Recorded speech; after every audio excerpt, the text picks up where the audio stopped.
चीन के साथ चल रहे मौजूदा तनाव को देखते हुए मोदी सरकार देश में चीनी माल की डंपिंग को रोकने के लिए सख्त मूड में दिख रही है और इसके लिए चीन के साथ साथ दो और देशों के खिलाफ स्टील आयात पर सरकार ने 5 साल के लिए एंटी डंपिंग ड्यूटी लगा दी है। जी, इसका मतलब हम आपको विस्तार से बताएंगे, लेकिन इसी तरीके से चीन से आने वाले सोलर आइटम्स पर भी अगस्त के महीने से सरकार ने 20% की बेसिक कस्टम ड्यूटी यानी कि BCD लगाने की तैयारी कर ली है। इतना ही नहीं है, चीन से जो भी सामान आ रहा है 22 जून से उसको बंदरगाहों पर रोक दिया गया है। क्यों रोका गया है, उस पर सरकार क्या कह रही है, वो भी हम आपको बताएंगे, लेकिन इसके पीछे की कहानी क्या है वो आप जानते हैं। चीन ने धोखा देकर हमारे 20 जवानों को मार डाला, हमारे 20 जवान शहीद हो गए। उसके बाद से देश भर में चीन के खिलाफ गुस्से का माहौल है। जगह जगह आप देख रहे हैं कि प्रदर्शन हो रहे हैं, लोग सड़कों पर उतरकर कह रहे हैं कि चीन के माल का बहिष्कार किया जाए। ऐसे में सरकार भी थोड़ी सी सख्ती दिखाते हुए कारोबार के रास्ते चीन की लगाम को कस लेना चाहती है। राजस्व विभाग ने एक अधिसूचना जारी करके कहा है कि चीन, दक्षिण कोरिया और वियतनाम से आने वाले फ्लैट रोल्ड स्टील उत्पादों, एल्यूमिनियम या जिंक के अलॉय से प्लेटेड या कोटेड सामानों पर एंटी डंपिंग ड्यूटी लगाई जाए और यह ड्यूटी अगले 5 साल तक रहेगी। जाहिर है, इसका मतलब साफ है कि इसमें निशाना सीधे सीधे तौर पर चीन है और सरकार वहां से होने वाली स्टील की डंपिंग जो भारत में हो रही है उसको रोकना चाहती है।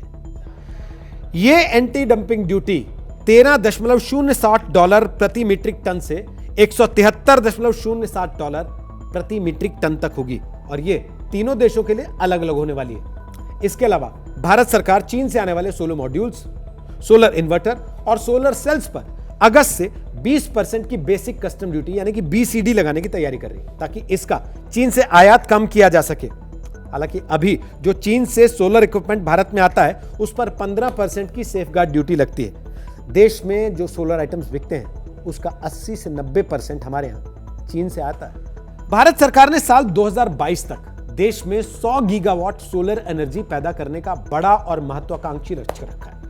अब दिलचस्प बात यह है कि वित्त वर्ष 2019-20 के पहले 9 महीनों में ही भारत ने कुल $1.5 अरब के सोलर इक्विपमेंट्स का आयात किया था और इनमें से $1.2 अरब का आयात जानते हैं कहां से हुआ था? चीन से। देश में चीनी सामानों के बहिष्कार के नारों का असर अब बंदरगाहों पर दिखाई देने लगा है। बंदरगाहों पर सामान 22 जून से रुका हुआ। हालांकि आयातकों से जब हमने सवाल पूछा तो उन्होंने बताया कि इसकी क्लियरेंस रोक दी गई है। हालांकि इस बारे में कोई सरकारी आदेश जारी नहीं हुआ, लेकिन कारोबारी कह रहे हैं कि सरकार का संदेश बड़ा साफ है कि अगले आदेश तक चीन से आने वाले माल की डिलीवरी न की जाए। Association of Indian medical device industry के फोरम कोऑर्डिनेटर और हिंदुस्तान सिरिंज के ज्वाइंट मैनेजिंग डायरेक्टर राजीव नाथ बताते हैं कि चीन से आने वाले माल की 100% जांच की जा रही है।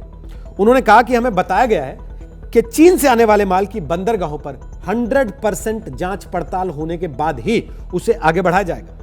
हमारे सहयोगी प्रकाशन बिजनेस टुडे ने इस बारे में वाणिज्य और उद्योग मंत्रालय से आधिकारिक तौर पर जानकारी मांगी है, लेकिन अभी तक उनका जवाब हमें इस बारे में मिला नहीं है।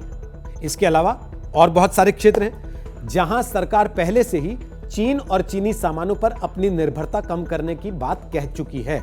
आपको याद होगा, कुछ ही दिन पहले टेलीकॉम मंत्रालय ने BSNL को निर्देश दिया था कि वो अपने काम में चीनी उपकरणों के इस्तेमाल को कम करे।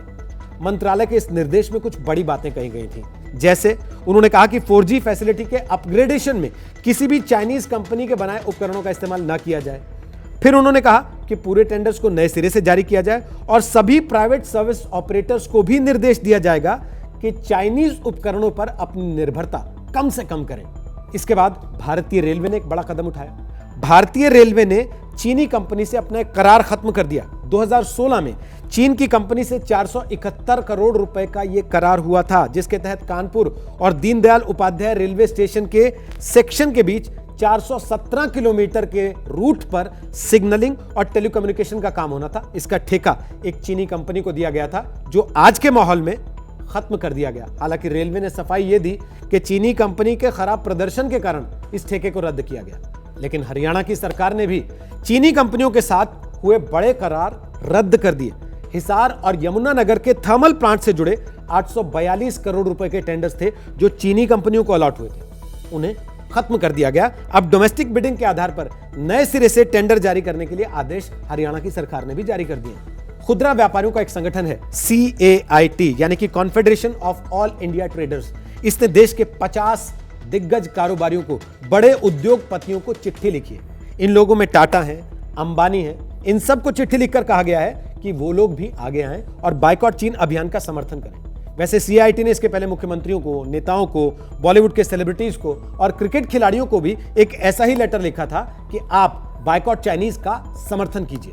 और सिर्फ इतना ही नहीं है, हाल ही में सरकार ने एक और बड़ा आदेश जारी किया है। वो आदेश यह है कि ऑनलाइन मार्केट प्लेस यानी कि GEM के तहत नए उत्पाद को रजिस्टर करते वक्त सेलर्स को आवश्यक तौर पर यह बताना होगा कि प्रोडक्ट का कंट्री ऑफ ओरिजिन क्या है, यानी कि जो सामान वो बेच रहे हैं वो किस देश में बना है या फिर कहां से उसको आयात किया गया। अब इस सारी परिस्थिति को समझकर आप ये जान सकते हैं, महसूस कर सकते हैं कि भारत ने आर्थिक तौर पर चीन की घेरेबंदी करने के लिए किस तरीके की तैयारी शुरू कर दी।